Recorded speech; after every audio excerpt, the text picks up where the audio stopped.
everyone. This is Scott Hobgood with Beyond Normal Boundaries. Today we will be talking with Scott Venezia on a book he will soon be publishing called The Art of Choice, Master the Art, Master Your Life.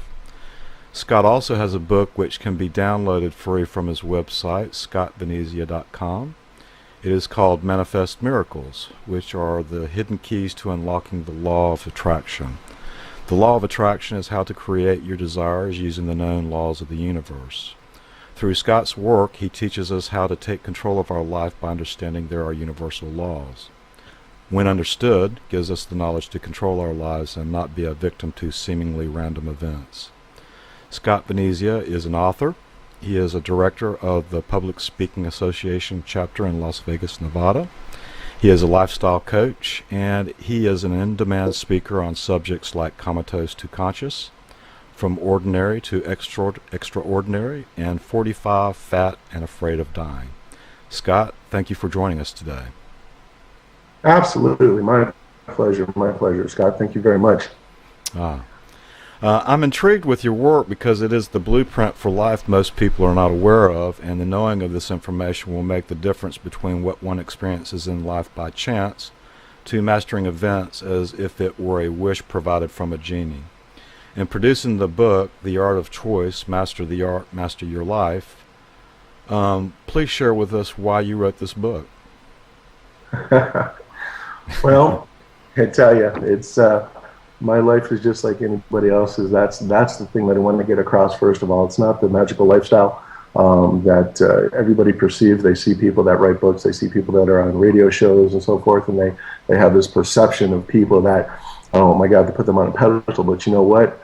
Every single one of us, people that you see on TV, the sports heroes and the TV and movie stars and the singers and so forth, we're all human beings, and we all ups and downs in life. We all experience the same sort of things in life, and it's just how we deal with those things that create our outcomes. We are definitely in control of our destiny. I do not believe that it is preordained. It's all a matter of your choices.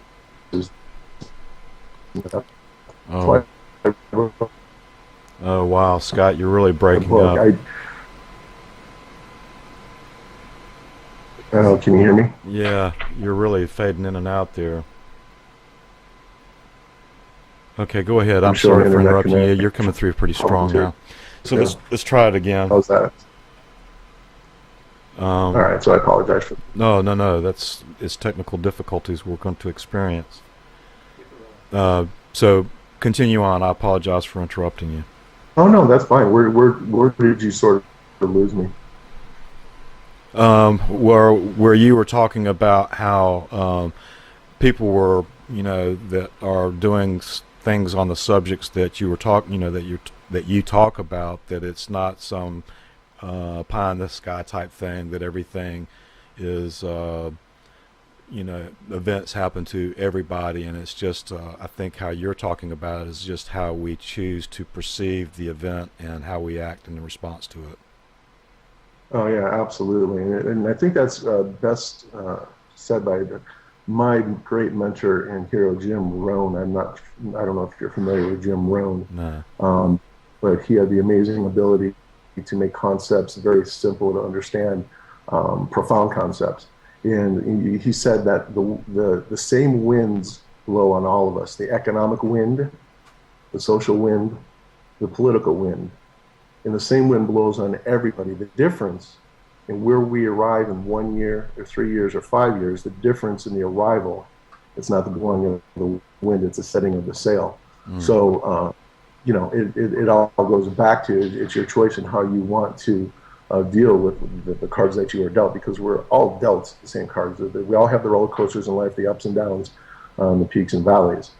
And so getting back to, as I was saying earlier, I was at a point in my life where I was, like I said, almost 400 morbidly obese. I had issues walking across parking lots. I would find the closest parking space I could without absconding a handicapped space because I have a Right. conscience. So I would get the closest space as possible so I wouldn't have to walk so far because it was literally like running a marathon just walking across a parking lot. Interesting.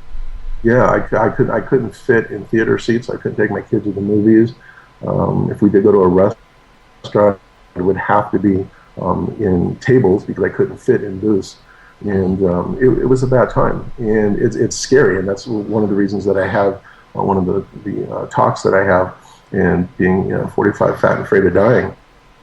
And it plays a lot of psychological games with your head, and it's just not just your looks. That's one thing. It's how those looks, how you feel like that your family might be embarrassed to see you out in public, or what they think of you because you don't have control over your weight and so forth. So it plays a lot of psychological games with you, Yeah. and Well, confidence. I just wanted to kind of interject with that. The society that we live in, as far as the United States, our society is not very forgiving for people like that. There's sort of a perception of how people should be, not understanding the health aspects, I think, of what you're trying to share with us. Yeah, and it's not just as simple as just change what you eat, and don't put as much food in your body. There's a lot of psychological stuff behind that, and that was one of my motivating factors in trying to figure out what the heck am I doing with my life. Mm. This is not the way I perceived my life to turn out, and what I wanted it to be. And I started studying. I started reading. I started going to seminars. I went to counseling. To date, I've read, I think it was 263 books so far on personal development, spiritual growth, and success, and just trying to understand myself.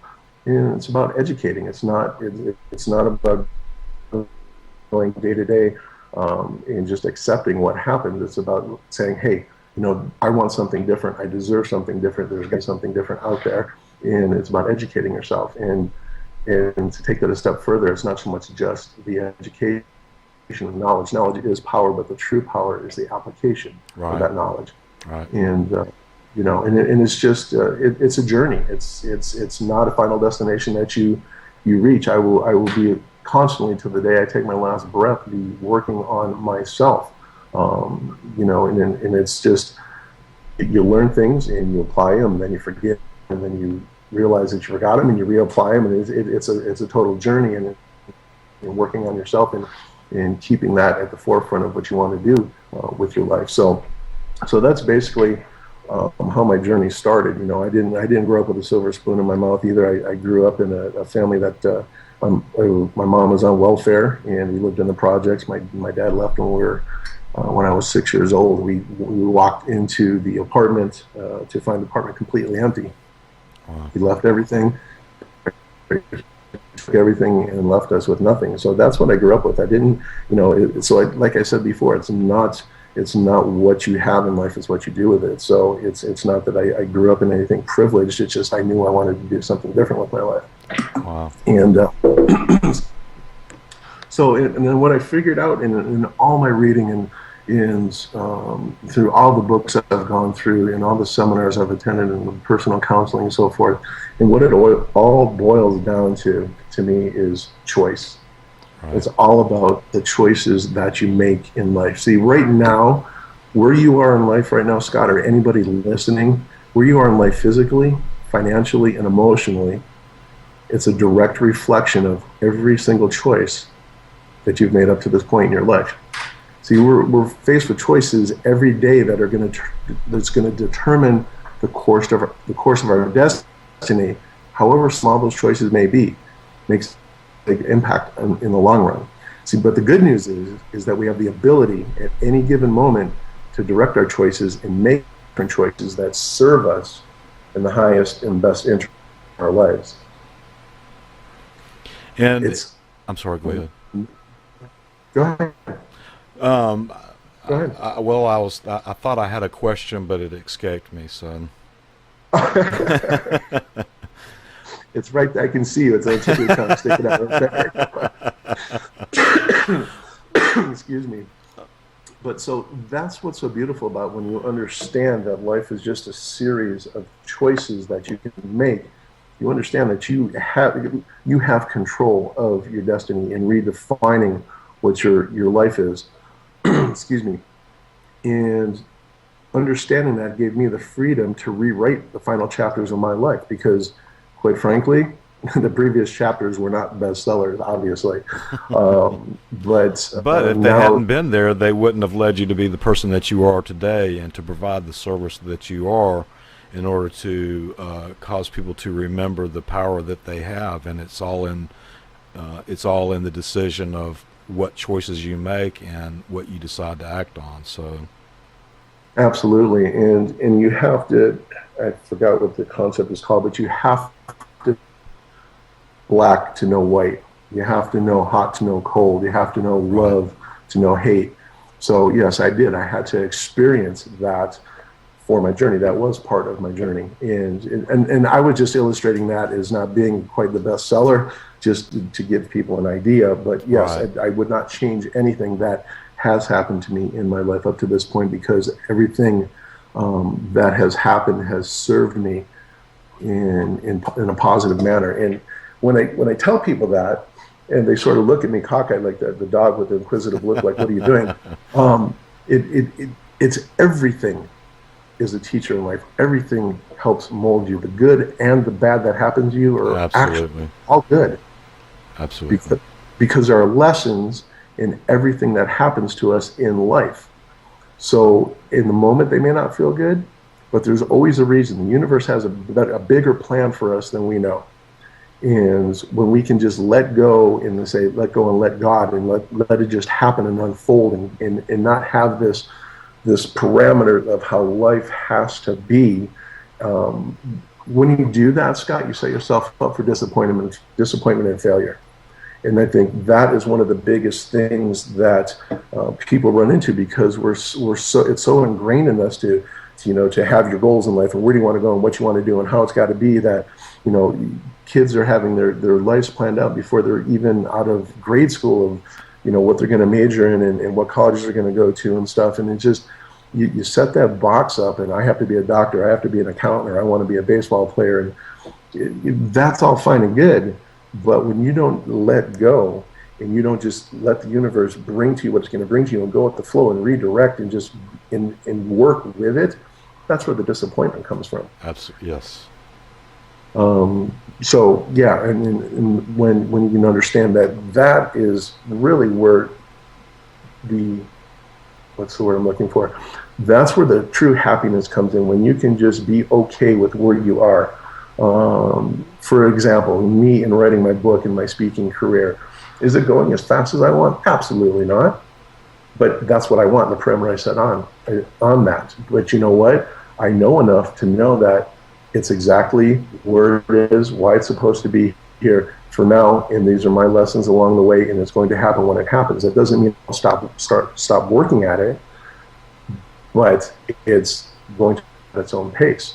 So I'm open, and if all I ever did was radio interviews, that's all it's got to be. If I'm just going to be on stage in front of people, that's what it's going to be. If I'm just going to write books and never be on stage, that's what it's going to be. Whatever it turns out, I'm going to be okay with. I know I have a direction of where I'm going, but I'm okay with wherever the direction takes me. Does that make sense? absolutely, it does. It's Yeah, absolutely. Let's see.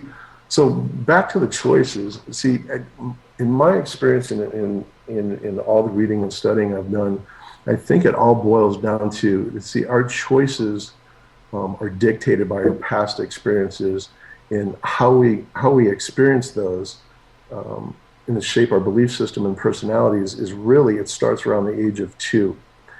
And when we start to develop the foundation of who we'll become as adults. Now, according to psychologists, your personality and your belief systems are formed and psychologically embedded by the time you're 8 years old. wow, Now, every incident and every occasion that happens to you and every interaction you have and experience between the ages of 2 and 7 which is called the pre-operational stage of development. And you can look it up. You can Google it. It's not anything I made up. I'm not smart enough to make that up. I'm just smart enough to learn from it. But excuse me. So everything that has happened between those ages are what we use to form the foundation of who we become as adults. So basically, now here's the scary thing. Your adult personality and your belief systems are that of a child's interpretation of life. So at that stage of development between 2 and 7, you don't have a concrete understanding of a logic. You cannot mentally manipulate information and process information in a logical manner. Cognitively, you're not fully developed yet. So what's happening is your brain is interpreting all the incidents and all the events in your life with the mind of a psychologically undeveloped child. In the way we conceptualize an event, it determines our emotional reactions to that.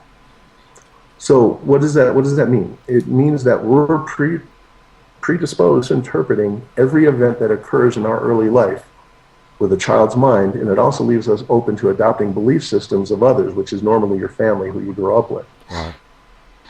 Choices that we make on a daily basis have their base and their roots from our childhood, from an upbringing that is when you're in that age group from 2 to 7, an experience that you have as a child, you're going to interpret it a certain way, whereas an adult you wouldn't. I'll give you an example. So let's say you're a 3-year-old, 3 or 4-year-old, and your family has a pet cat. Now, you love that cat, your cat sleeps with you, that is your comfort, and for whatever reason, at some point, that cat scratches you.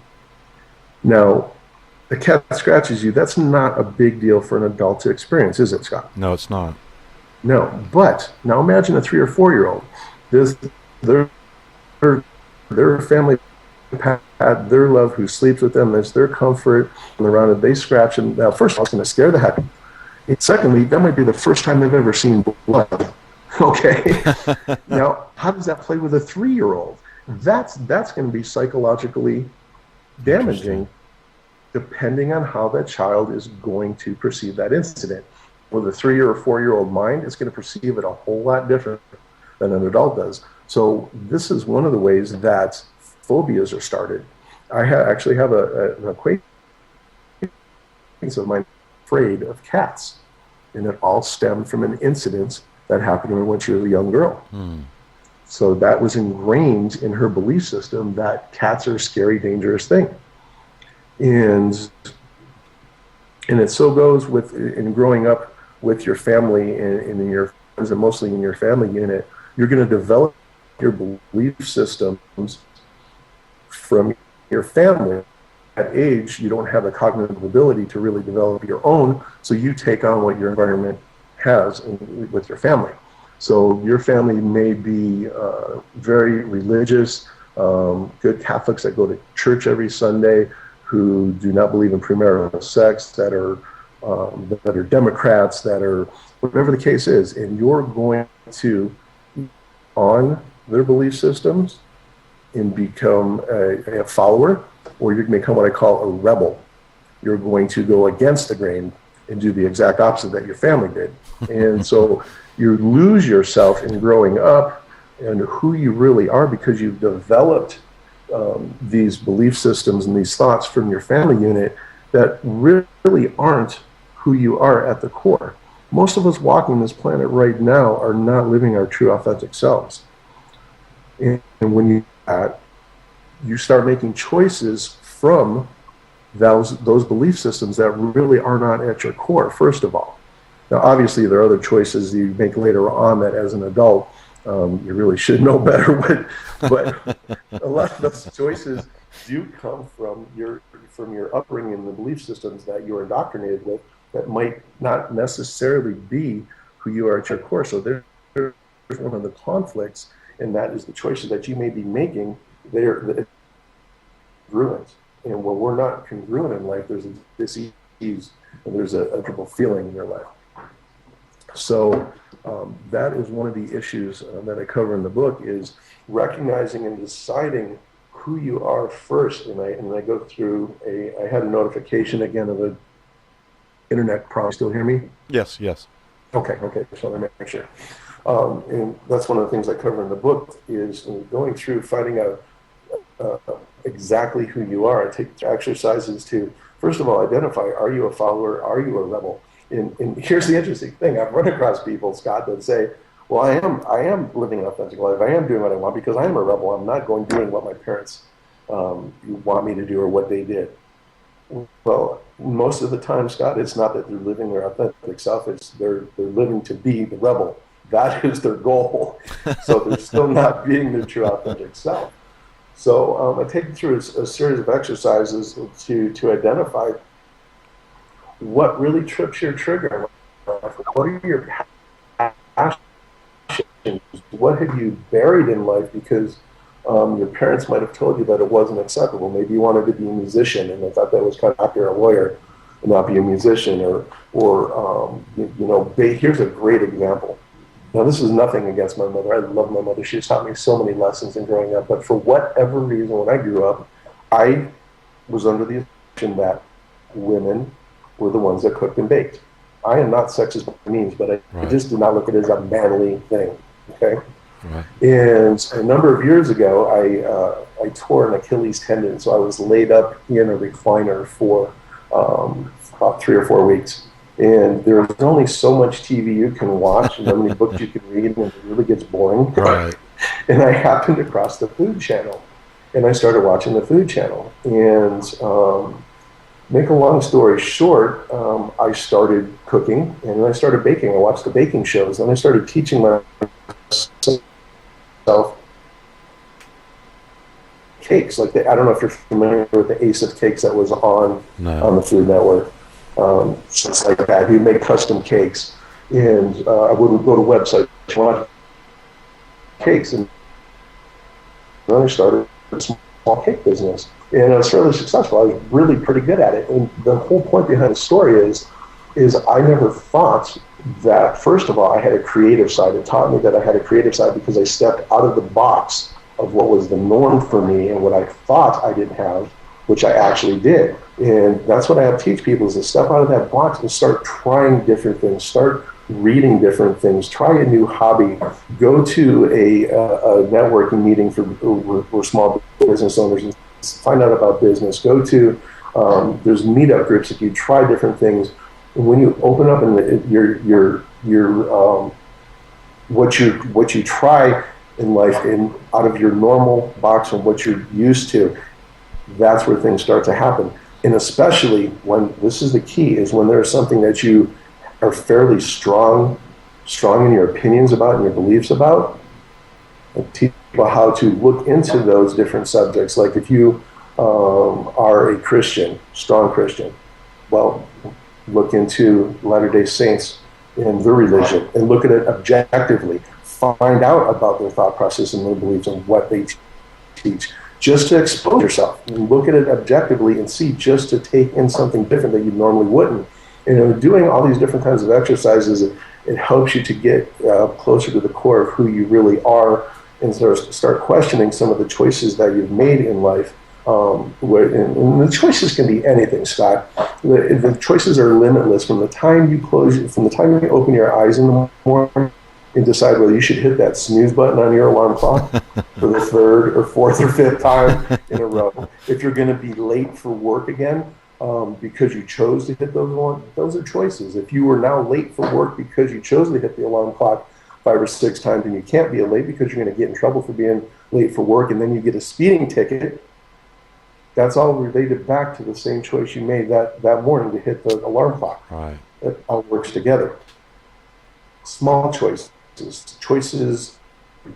Enter into an argument when there's a disagreement with somebody, instead of having a interaction that is loving and understanding and listening to the other side and understanding you have to agree on a subject, but to know that there's a different opinion on somebody else's side and be okay with that. The choice not to argue, that's another one. It's limitless. It's the choice whether to call in sick to work, the choice whether it's what career you're going to take when you go to college, what career path you're going to have. It's on and on and on. Our choices are limitless from the time we open our eyes in the morning till the time we go to sleep at night. And it all boils down to, Scott, is making the choices that are in your highest and best interest in your life, and then serve you and serve your core self and who you are.